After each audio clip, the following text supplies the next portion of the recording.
ওয়ালাইকুম, আমি মোহাম্মদ সামির মিয়াজি। আজকে আলোচনা করব হচ্ছে সাইপ্রাসের বর্তমান অবস্থা। আমি স্টুডেন্ট অবস্থায় কি কি ফেস করছি এই সম্বন্ধে আলোচনা করব। আর সাইপ্রাসের টিউশন ফি কত, আর হচ্ছে ব্যাংক স্টেটমেন্ট, বাংলাদেশের ডকুমেন্ট কি কি লাগে এই সম্বন্ধে আলোচনা করব। ফার্স্ট অফ অল আমি আলোচনা করব বাংলাদেশ থেকে যারা আসবেন তাদের সর্বপ্রথম আপনার একটা ব্যাংক স্টেটমেন্ট লাগবে 10 লাখ অথবা 14 লাখ টাকার মধ্যে। আপনি বেজুর দেখানোর চেষ্টা করবেন, কারণ হচ্ছে 10 থেকে 12 লাখ টাকার মধ্যে আপনি 11,55,000 টাকা দেখাইবেন। এরকম দেখাইলে হয় কি আপনি ইজিলি আসতে পারবেন, কারণ হচ্ছে ব্যাংকে আপনার একটা থাকে 1 মাসের অথবা 3 মাসের একটা স্টেটমেন্ট চাই।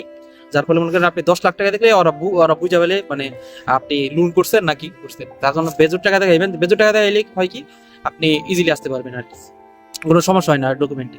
তারপর আইএলটিএস 5.5 থাকলে হয়ে যাবে ইনশাল্লাহ। আর হচ্ছে আপনার ডকুমেন্ট অ্যাটাস্টেশন থেকে শুরু করে সবকিছু আপনার ক্লিয়ার থাকতে হবে, তাহলে 100% ভিসা পাবেন আর কি। আর কাজের সম্পর্কে আর আজকে আলোচনা করব সাইপ্রাসের কাজের সম্পর্কে। নতুন সরকার বলতে গ্রিক থেকে অনুমোদিত যে আছে বার্তা, সেখানে উল্লেখ করা আছে যে কাজ করা যাবে না, স্টুডেন্টরা কাজ করতে পারবে। কাজ করতে পারলেও সুযোগ থাকে না, কারণ হচ্ছে আপনি যদি সপ্তাহে 5 দিন ক্লাস থাকে, ওই 5 দিন ক্লাস থাইকা তারপরে আপনি কাজ করবেন, ওইভাবে কাজ পাওয়া যায় না। কারণ সব কাজগুলাই ফুল টাইমের পাওয়া যায়, কারণ কোনো রেস্টুরেন্টের মালিক চায় না পার্ট টাইম কোনো জব। পার্ট টাইম বলতে ওই যে কেএফসি আছে, ম্যাকডোনাল্ডস আছে, ওইগুলাই করতে পারি। ফুড ডেলিভারি করতে পারি। ফুড ডেলিভারিতে আবার ঝামেলা কি, ফুড ডেলিভারিতে ড্রাইভিং লাইসেন্স করতে গেলে পিন কার্ড লাগে, পিন কার্ড হলে 6 মাস। কারণ নতুন অবস্থায় একটা স্টুডেন্ট সর্বপ্রথম 2,000 ইউরো নিয়ে আসি। 2,000 নিয়ে আসার পর প্রথমে ভার্সিটিতে যাবে, ভার্সিটি 510 ইউরো নিয়ে নিবে, এই মেডিকেল ইন্স্যুরেন্স সহ আর কি। তারপর ওই 510 ইউরো চলে গেলে প্রথম মাসে বাসা ভাড়া হচ্ছে 125 থেকে 150 টাকা। আর জায়গা ভেদে একটু বেশি, লিমাসলে একটু বেশি, লিমাসলে 200 টাকার মতো, 200 ইউরোর মতো আর কি। তারপর হচ্ছে খাবার বাবদ চলে যায়, যদি ম্যাচের মধ্যেই সবাই মিলে খাওয়া দাওয়া করে তাহলে 100 ইউরো, 100-150 ইউরোর মতো চলে যায়। কিন্তু নিজে খাওয়া দাওয়া করলে 70-80-র মধ্যে হয়ে যায় এই ওভারঅল। তারপর ট্রান্সপোর্টেশন, তারপর অ্যাকোমোডেশন সবকিছু মিলিয়ে 300-320-50 ইউরো খরচ হবে মানে প্রত্যেক মাসে। এখন নতুন অবস্থায় একটা স্টুডেন্ট 2,000 ইউরো নিয়ে আসার পরে 700-র মতোই বাইরে খরচ হয়ে যাবো। হাউস এগ্রিমেন্ট থেকে শুরু করে, হাউস এগ্রিমেন্টে পাওয়া যায় না, হাউস এগ্রিমেন্টে কিনতে হয়।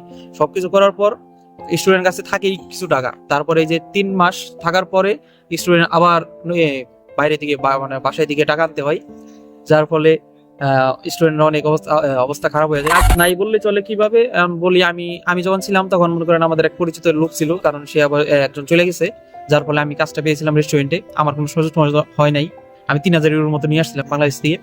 তারপরে আমি ছোট ছোট কাজ পাইছি, আমাদের বাংলাদেশে অনেক আছে, লোক আছে যারা তাদের মাধ্যমে অনেক কাজ পেয়েছি, যার ফলে আমার সমস্যা হয় নাই। কিন্তু এখন যারা আসতেছে আমার প্রত্যেক দিন আমার এই মেসেজ দিতেছে, ভাই আমার ছোট ভাই গেছে অথবা আমার এই এলাকার এই জীবন গেছে, কাজ পাইতেছে না, তুমি একটু দেখে দাও। কারণ আমি কয়জনে দেখবো, আমি মোটামুটি 5-6 জনের ব্যবস্থা করে দিতে পারছি, কারণ আমার তো অত হাত নাই। আমি ছিলাম মাত্র 7 থেকে 8 মাস। 8 মাসের মধ্যে আমি যতটুকু পারছি মোটামুটি 10-12 জনের মতো এমন হয়েছে, 10-12 জনের মতো পার্মানেন্ট কাজ দিয়ে আসছি। আর 5-6 জন এখনো করতেছি, আর কয়েকজন একটু কষ্ট হইতেছে, ওরা বলতেছে ছাইড়ে দিব। কারণ আমি যারা এই স্টুডেন্ট ভিসা আসতে চাইতেছেন তারা অন্যদিকে আসার ট্রাই করেন, যেমন ইতালি আছে, ফিনল্যান্ড আছে। ফিনল্যান্ডের অবস্থা, ফিনল্যান্ডে আবার কাজ নাই, এটাই আবার মানে সমস্যা। কিন্তু টিউশন ফি মনে করেন আপনারা দিতে হবে না। ইতালিতে আসলে আর কিছু কিছু দেশ আছে যেগুলো টিউশন ফি মাফ করে দিছে।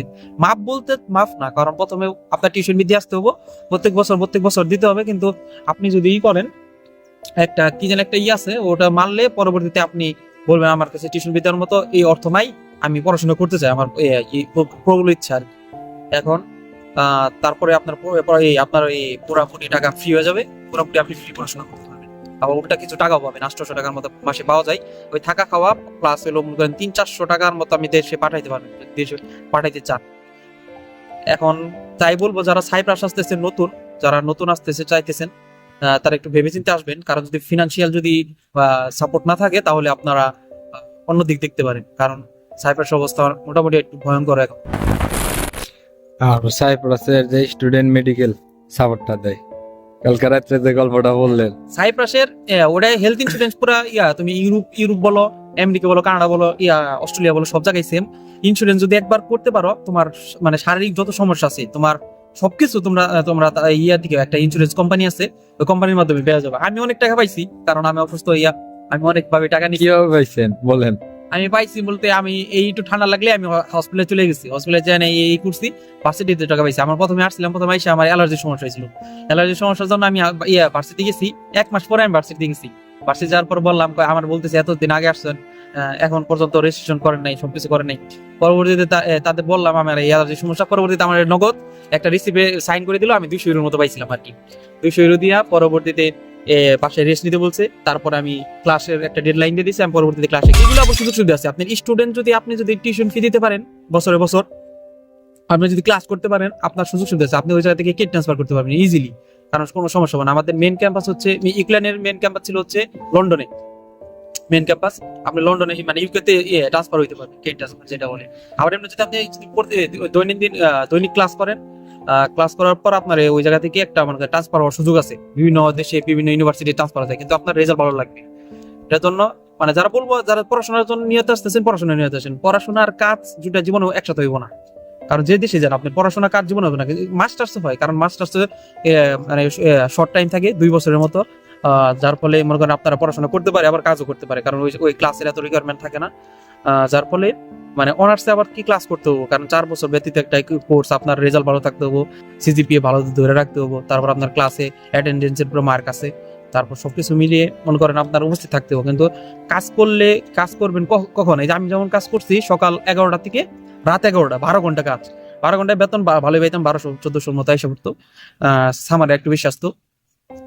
এখন এইগুলা যদি আপনি করতে চান, তাহলে আপনি যদি সকাল 11টা থেকে রাত 12টা পর্যন্ত কাজ করেন, তাহলে ক্লাস করার কিন্তু সময় থাকতেছে না। কারণ আপনি কাজ তো আর আপনি মনে করেন শর্ট টাইম পাবেন না, 3 দিনের কাজ নাই, কোনো রেস্টুরেন্টে কাজ নাই।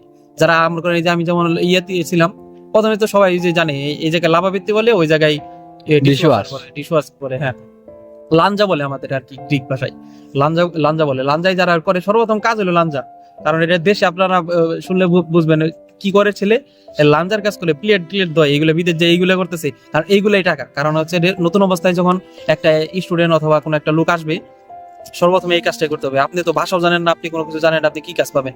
কোনো কাজ পাওয়া যায় না, আপনি কোনো রান্না কিছু পারেন না।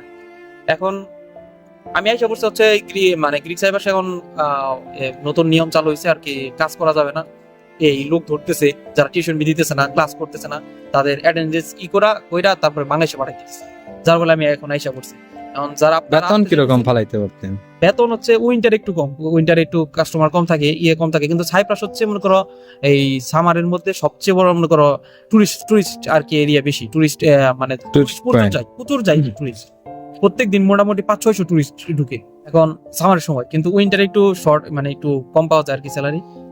আর হলো যে আপনি যে আইএলটিএস কি আইএলটিএস 5.5 হইলে আসা যায়, 5.5 থাকলে আপনার রেজাল্ট, আপনি আবার ওই যে বলতে পারেন যে মানে 5.5 আইএলটিএস এ রেজাল্ট আমার হচ্ছে একটাই 3 পয়েন্ট, এসএসসি তে 3 পয়েন্ট, এইচএসসি তে 3.50, আপনার হবে না, কারণ আপনার রেজাল্ট ভালো লাগবে। কারণ আপনি যদি কলেজে আসেন, কলেজের হিসাব আলাদা, কারণ কলেজে কিভাবে কি করে ওটা আমার জানা নাই, কারণ কলেজে একটু 4 পয়েন্ট পেলে নিয়েছে, কিন্তু এত মানে খারাপ রেজাল্ট হয় না, কারণ ওরা ইউনিভার্সিটি তো চাই আমার একটা স্টুডেন্ট আসুক, স্টুডেন্ট এসে ভালো রেজাল্ট করুক। আর কোনো কিছু কোশ্চেন না, আর কোনো বিষয় এইটুকুই। যারা আসতে চাইতেছেন অথবা সামনে আসবেন সাইপ্রাস, একটু দেখে শুনে আসবেন, কারণ আপনার ফিনান্সিয়াল অবস্থা যদি ভালো না থাকে আপনারা একটু ভেবে দেখবেন, কারণ আমি বলবো নিজে থেকে আসার দরকার নাই, অন্য দেশে আসার ট্রাই করেন যদি ফিনান্সিয়াল অবস্থা খারাপ থাকে আর কি।